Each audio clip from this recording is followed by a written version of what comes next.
مولانا فضل الرحمان نے انسداد دہشت گردی ایکٹ کو سول مارشل لا قرار دے دیا. کہا پیپلز پارٹی اور نون لیگ جمہوریت کا گلا گھونٹ رہی ہے. حکومت سوچے کہ 26ویں آئینی ترمیم کی کن شقوں کو واپس لیا گیا. کیا آج کا ترمیمی ایکٹ 26ویں ترمیم کے منافی نہیں ہے؟ آج دوسری طرف سے ایکٹ پاس کر کے ادارے کو سویلین معاملات میں اختیار دے رہے ہیں. اعلان کرتا ہوں نہ کسی غیر شرعی فیصلہ نہ ہی احکامات پر عمل درآمد کا پابند ہوں. ہم ایسے فیصلوں کو قبول نہیں کرتے.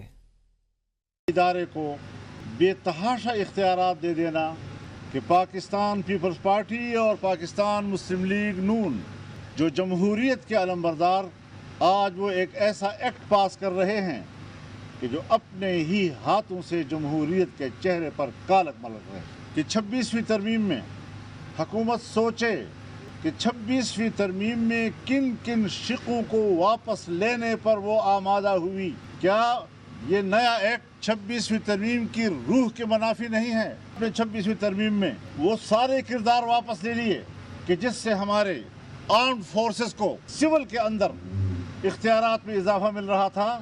یہ ایک سول مارشل لا ملک پہ قائم کرنے کے مترادف ہوگا.